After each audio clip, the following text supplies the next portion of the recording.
on this job today.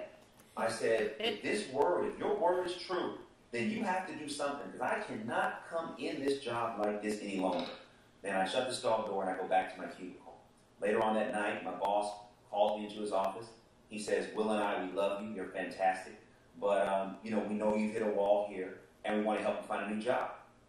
And so part of me, I was like, yes. And the other part, I was like, wait a minute. Y'all want to help me find a new job? Let me just pause real quick. You work for somebody. They want to help you find a new job. That means that job is not going much longer, okay? That's the polite way to put it, right?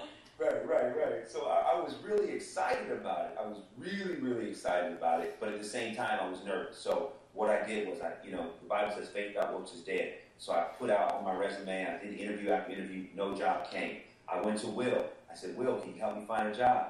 He hooked me up with his agents, some of the most powerful agents in Hollywood. I meet with them. They send me out on interview after interview.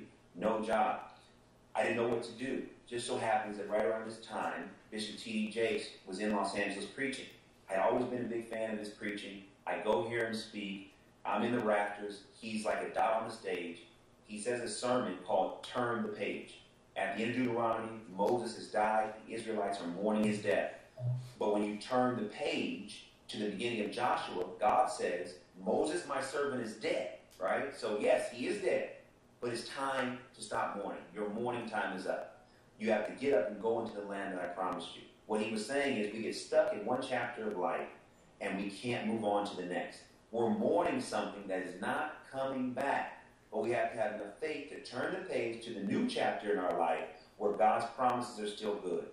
That was enough motivation for me. I go in on Monday, because I heard this sermon on Friday night. I go in on Monday, and I quit. I put in my 2-week notice. And they said, DeVon, what are you doing? Why are you doing that? I said, how can I tell you about faith if I'm